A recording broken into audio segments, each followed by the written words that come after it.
Bagaimana sih prasangka yang dimaksud dalam hadis tersebut? Apakah halu, overthinking termasuk prasangka kepada Allah? Perkenalkan, nama saya Waisal dari Purwokerto. Siapa? Waisal. Irwansyah. Waisal.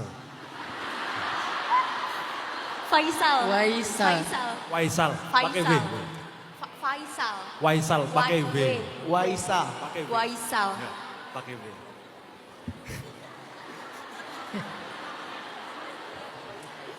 Izin bertanya Ustaz, bagaimana jika kita berpasrah dengan takdir, tapi setelah doa-doa dan ikhtiar kita menurut pandangan kita tidak terkabul?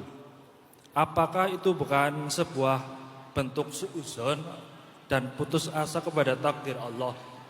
Sementara Maaf, saya kurang jelas karena gemak. Boleh diulang pelan-pelan? Boleh pelan-pelan Mas. bagaimana jika Pelan-pelan ya. Oke. Bagaimana? Jelas. Bagaimana jika kita berpasrah dengan takdir, tapi setelah doa-doa dan ikhtiar kita, menurut pandangan kita tidak terkabul dan tidak sesuai goal kita? Apakah itu bukan sebuah bentuk suudzon dan putus asa kepada takdir Allah? Sementara dalam sebuah hadits qudsi yang tadi dimention menyebutkan Allah sesuai prasangka hambanya. Dan pertanyaan kedua, bagaimana sih prasangka yang dimaksud dalam hadis tersebut? Apakah halu, overthinking termasuk prasangka kepada Allah? Yang dilarang itu adalah menyerah. Menyerah itu artinya udah putus harapan, berputus asa, nggak mau ngapa-ngapain lagi. Itu namanya bukan pasrah, itu namanya menyerah. Sedangkan pasrah itu bagian dari ikhtiar. Pasrah itu kan bahasa Arabnya istislam. Orang yang menyerahkan dirinya atau memasrahkan dirinya kepada Allah untuk diatur sama Allah. Itu namanya istislam.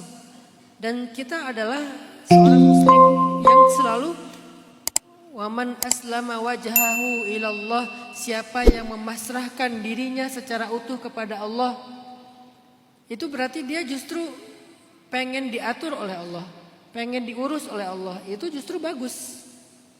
Saya ya Allah udah pasrah tentang jodoh saya. Artinya saya pengen engkau mengurus dan mengatur siapa jodoh terbaik untuk saya. Saya nggak mau lagi kayak menjadi orang yang nuntut harus fulan. Kalau nggak fulan saya marah. Kalau nggak fulan saya kecewa. Sekarang saya pasrah. Siapa yang engkau pilihkan, saya ridho ya Allah. Biasanya hasil dari pasrah itu ridho, menerima, ikhlas gitu. Bukan hasilnya malah nggak ikhtiar, bukan. Tapi hasilnya ridho. Ikhtiar mah urusan lain. Ini tentang masalah hati kan, bukan masalah zahir. Kalau zahirnya tetap ikhtiar, tetap bikin CV, tetap ta'aruf, tetap cari informasi, tetap upgrade diri. Tapi siapapun yang Allah pilihkan untuk dia kelak, dia udah pasrah, dia terima gitu. Kenapa? Karena dia pengen Allah yang mengatur hidupnya. Apapun hasil dari urusan rezeki, dia udah ikhtiar hasilnya sekian, dia terima, udah pasrah dengan hasilnya. Itu namanya pasrah. Dia menyerahkan biar Allah aja yang ngatur. Oh dapatnya misalnya istri yang pasrah sama suami. Dia berusaha untuk membahagiakan suaminya, dia berusaha mendukung suaminya, tapi berapapun diberikan setiap bulan oleh suaminya dia pasrah. Misalnya dikasih sebulan 30 juta. Misalnya biar jadi doa kan. Misalnya sebulan 30 juta, ya udah dia pasrah. Harus pasrah ya segitu ya. Oke, misalnya sebulan dikasih 3 juta. Kurangin 0. Dikasih sebulan 3 juta. Ya udah, mungkin inilah yang terbaik buat saya. Kemampuan suami saya segini. Mudah-mudahan 3 juta ini adalah 3 juta yang berkah. Jadi pasrah itu bukan nyerah. Pasrah itu artinya dia mau diatur, dia mau diurus, dia mau ditentukan, dia mau dikasih hasil. Itu pasrah.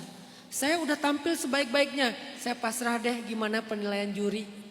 Kalau kata juri saya juara 2, ya udah berarti emang kayaknya kemampuan saya emang di juara 2, saya akan belajar lagi.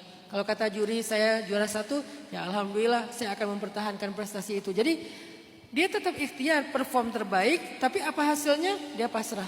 Nah itu namanya pasrah. Kalau kita udah pasrah kepada Allah, artinya kita udah menerima apapun ketentuan Allah di akhir perjuangan kita. Itu namanya pasrah. Sedangkan nyerah, udahlah saya nggak mau ngapa-ngapain lagi, mau nunggu aja terserah Allah mau diapain. Itu nyerah. Nah kita dilarang menyerah, tapi justru disuruh berpasrah. Kita dilarang menyerah, tapi justru disuruh berpasrah. Kedua yang masalah husnuzon. Apakah overthinking termasuk zon? Ya. Kalau kita berpikir yang aneh-aneh tentang Allah sampai bikin kita gak bisa tidur, gimana kalau nanti ternyata itu namanya zon. Dan di dalam Al-Quran disebut dengan watadhunnuna billahi dhunun, dan kalian berprasangka kepada Allah dengan prasangka-prasangka yang tidak baik. Siapa kalian di sini para sahabat ketika sebelum terjadi perang Ahzab? Perang Ahzab itu kan dikepung tuh kaum muslimin. Sehingga dengan rasa takutnya kaum muslimin malah berprasangka gimana kalau kita terbunuh, gimana kalau kita kalah, gimana kalau kita diserang tiba-tiba. Jadi banyak prasangka-prasangka. Sehingga Allah mengajarkan kepada mereka satu kalimat untuk menghilangkan prasangka. Apa kalimatnya? Hasbunallah wa ni'mal wakil. Cukup bagi kami Allah sebaik-baik penjaga, sehingga gak mulai muncul lagi overthinking kepada Allah. Jadi kalau kita bisa merasa Allah yang menjaga kita, Allah yang ngerawat kita, Allah yang mengatur dan mengurus kita, harusnya gak muncul tuh overthinking. Yang muncul adalah justru positive thinking. Itu juga dhon. Jadi dhon, prasangka itu ada husnuzon, ada su'uzon. Su'uzon salah satunya overthinking. Husnuzon salah satunya positive thinking kepada Allah Subhanahu wa taala.